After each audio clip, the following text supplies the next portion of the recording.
어떻게 하실 겁니까? 확진자가 8,000명이 넘었답니다. 하나님 어떻게 하실 겁니까? 사망자가 이미 70명이 넘었답니다. 슬픔이 이 땅을 뒤덮고 있습니다. 하나님 어떻게 하실 겁니까? 마스크 하나도 사기가 힘이 듭니다. 그래서 분노가 치밀어 오릅니다. 이 나라가 왜 이렇게 됐습니까? 하나님 어떻게 하실 겁니까? 주일이면 교회가 텅 비어갑니다. 일본 식민지 시대에도 예배를 드렸고 6.25 전쟁 중에도 예배를 드렸습니다. 근데 지금은 모이기가 힘이 듭니다.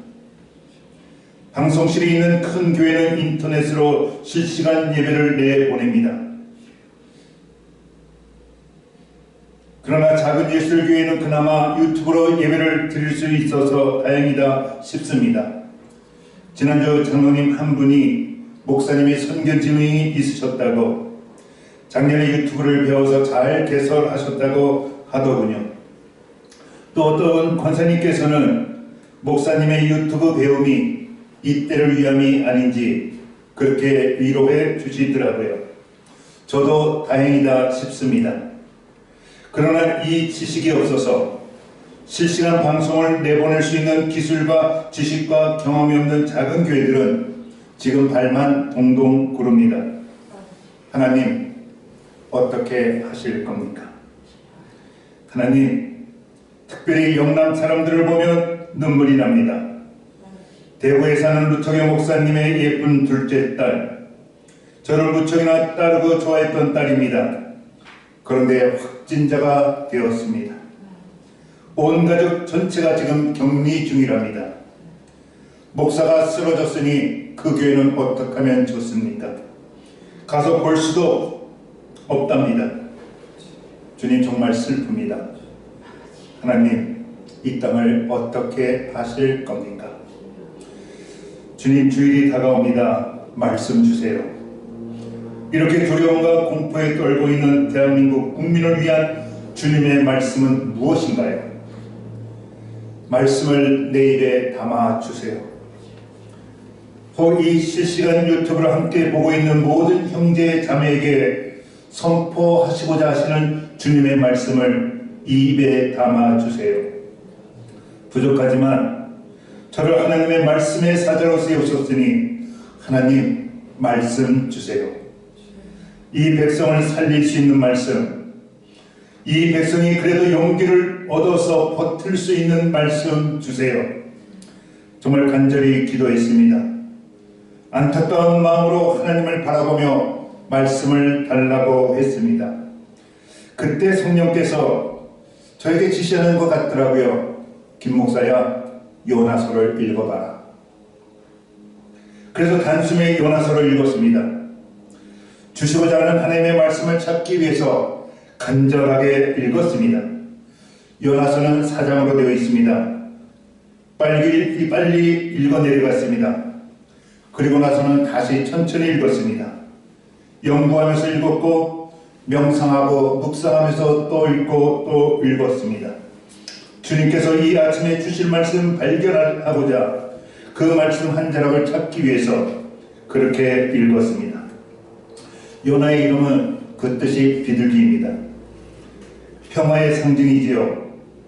그래서 두려움에 떨고 있는 이 백성에게 비둘기처럼 평안을 유지하라고 말씀을 전할까요? 하나님, 요나에게 니네 성으로 가라 합니다. 니네는 당시 아수르라고 하는 초강대국의 수도입니다. 위치는 이라크, 여러분 많이 들으셨을 겁니다. 모술이라고 하는 도시 옆입니다. 거기에 당시에 12만 명이 살고 있었다고 합니다. 그래서 성경은 이렇게 기록합니다. 큰 성읍이라고. 작은 성읍이 아니라 보통 성읍이 아니라 3장 3절을 보면 3일 동안 죽어라 걸어 다녀야 한 바퀴를 돈다고 하는 그렇게 큰 성읍이었습니다. 그리고 그것은 하나님을 믿는 것도 아닙니다. 다른 종교의 나라요, 다른 신을 찾는 나라입니다. 그런데도 주님께서 요나에게 명령합니다. 일어나라, get up. 그리고 go, 가라 하십니다. 그리고 shout, proclaim, 전파하라, 선포하라 합니다. 무엇을 외치라고 합니까? 말씀해 보니까 너의 악독이 우리 하나님 앞에 상달되었다고 외치라 합니다.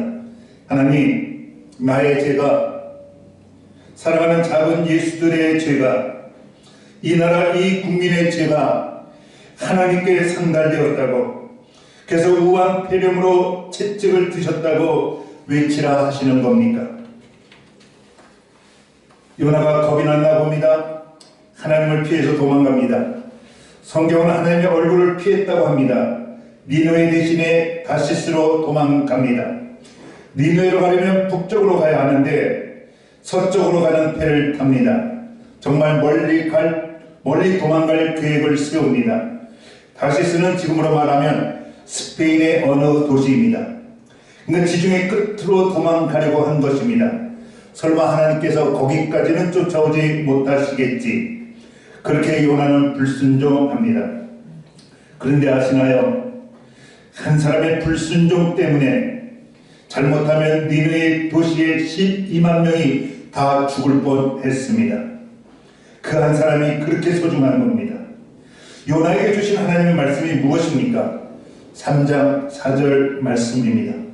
40일이 지나면 니느웨가 무너지리라. 심판적 예언입니다. 아마도 지진이 많은 지역이니 지진으로 무너뜨릴 수 있을 겁니다. 메시지가 아주 간단합니다. 40일이 지나면 니느웨가 무너지리라. 그 한 말씀 전하기 싫어서, 그 한 말씀 전하기가 무서워서 요나는 불순종합니다. 그래서 다시스로 도망하려고 한 것입니다. 요나의 불순종으로 인해서 12만 명이 죽을 뻔했던 것입니다. 그러니까 하나님, 불순종을 회개하고 순종하는 말씀으로 증거하라 하시는 것입니까? 순종하면 이 무서운 질병을 이 땅에서 거두어 주실 겁니까? 이 말씀 증거하라 하시는 겁니까?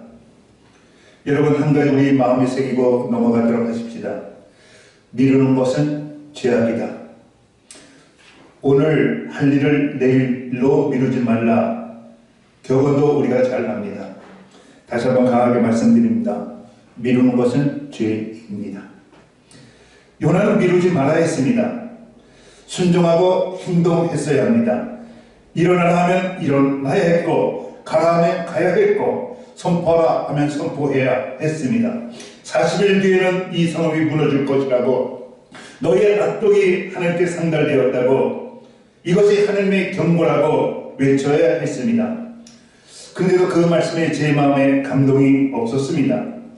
성령께서 감동을 주시는 말씀을 발견하려 했으니 또 읽어 내려가기 시작했습니다. 큰 광풍의 시행제물로 제비뽑기로 뽑혀 요나가 바다에 던지옵니다. 순간 큰 물고기가 요나를 삼킵니다. 그 큰 물고기 뱃속에서 요나가 회개 기도를 합니다. 그 기도는 정말 심금을 울리는 대단한 기도였습니다. 그 놀라운 요나의 기도 내용 중에 몇 대목을 소개해 보려 합니다. 내가 하나님 하고 불렀더니 주께서 음성을 들었다고 합니다. 아멘. 아무리 어려워도 나는 주님의 성전만을 바라보겠다. 요나가 그 뱃속에서 기도합니다. 대단한 기도입니다. 하나님은 내 생명을 구덩이에서 건져 주실 거라고 대단한 믿음으로 선포합니다. 이 또한 아멘입니다. 이 믿음의 외침이 이 아침에 저에게 증거하라고 주시는 말씀입니까? 나는 이 역경에서도 큰 물고기 뱃속에서도 감사하는 목소리로 주께 제사를 드리며 감사로 내 주님께 약속한 것을, 서원한 것을 다 갚겠습니다. 정말 아름다운 기도를 또 토해냅니다. 감사하겠답니다. 아멘. 예배를 쉬지 않겠답니다. 아멘. 감사하고 예배하면 하나님께서 이 무서운 코로나 질병을 이 땅에서 거두어 주실 것 같아서, 아하, 이 아침에 주님께서 이 말씀 전하라 하시는 것이지요. 감사하는 목소리로 주께 제사를 드리라는 말씀이 오늘 주님께서 주시고자 하시는 말씀 맞지요? 분명 귀한 말씀인데 성령의 감동을 얻지 못했습니다. 성령의 허락하심이 그 말씀에도 없었습니다. 그래서 2장을 넘어서 3장을 또 읽었습니다. 결국 요나가 순종하여 니느웨로 갑니다. 그리고 선포합니다. 지금으로부터 40일 만에 이 성벽이 무너질 것이라고. 그 경고를 듣고 실로 놀라운 일이 일어납니다. 다른 신을 믿는 니느웨 사람들이 하나님을 믿었다고 하는 사실입니다. 금식을 선포했고 회심의 뜻으로 베옷을 입었답니다. 이 소식이 아수르의 왕 귀에도 들립니다. 그래서 이번에는 왕도 나서서 모든 백성에게 명령합니다. 금식하라. 아무것도 먹지 말라. 그리고 우리의 종교의 신의 이름을 부르지 마라. 오히려 하나님의 이름을 부르라. 여호와의 이름을 부르면서 너희들 기도하라고. 10절 말씀에 그들이 악한 길에서 돌이켜 떠난 것을 보시고 이번에는 하나님도 뜻을 돌이키셨다고 합니다. 내리고자 하는 재앙을 거두어 주셨다고 합니다. 저는 지난 주일에 6, 12, 10 기도를 하자고 했습니다. 아침 6시에, 낮 12시에, 자기 전 10시에 6, 12, 10. 물론 시간을 놓칠 수도 있습니다. 그렇다고 그냥 지나가자는 뜻이 아니라 일어나면 기도하시고 주여 폐렴 거둬 주옵소서. 점심 먹기 전에 기도하시고 폐렴 거두어 주옵소서. 자기 전에 잊지 말고 정말 주님 이 땅으로 위해서 우한 폐렴 거둬 달라고 우리 천만 기독교인이 다같이 간절하게 6, 12, 10 기도를 하자 제가 부탁을 드렸습니다. 그러면서 여러분 기억나시나요? 모기, 고바, 앞글자를 따서 같이 우리 외워보자 했습니다. 모이자, 기도하자, 고백하자, 주님만 바라보자. 지금 모이기 어려우니 마음으로도 우리가 모여서 정말 기도하고 권능과 권세가 주님께 있사오니 주님께 고백하면서 주님만 바라보면 이 땅에서 주님께서 치유의 영을 허락해 주실 줄로 믿습니다. 그렇게 설교했습니다. 정말 요나가 단 한마디만 선포합니다. 40일 뒤에 이 성이 무너져 내릴 것이라고. 그래서 하나님께 묻게 됩니다. 하나님, 이 엄청난 회심의 사건을 이 아침에 설교할까요? 그럼 우한 폐렴을 거둬주실 거라고. 근데도 성령의 허락하심이 거기서도 없더라고요. 3장을 다 읽고 나서도 성령의 감동이 없어서 마지막 장으로 넘어갑니다. 4장으로 되어 있었다고 했습니다. 4장을 읽기 시작합니다. 4장은 11절로 끝납니다. 11절까지 있다는 것이죠. 11절이 마지막 절이라고 하는 것이죠. 그리고 1절을 읽고 2절을 읽고 그렇게 내려가는데 요나서 전체를 거의 다 읽어가는데 초잡이 느껴집니다. 그렇게 맨 마지막 절 11절을 읽는데 바로 11절 말씀이었습니다. 맨 마지막 말씀이었습니다. 그 말씀을 읽는데 드디어 성령의 감동이 저의 온몸을 감싸더라고요. 심장이 뛰고 감동이 몰려오고 떨림이 있었습니다. 맨 마지막 요나서 맨 마지막 말씀입니다. 내가 어찌 너를 아끼지 않겠느냐. 내가 너를 어찌 아끼지 않겠느냐. 이것이 요나서의 맨 끝절 말씀이고 바로 오늘 설교 제목이기도 합니다. 내가 어찌 너를 아끼지 않겠느냐. 오늘 제가 설교 증거하는 중에 이후에 제가 혹시 가슴을 두 손으로 이렇게 가슴에 포개면 여러분 저와 같이 한번 외워봅시다. 내가 너를 어찌 아끼지 않겠느냐.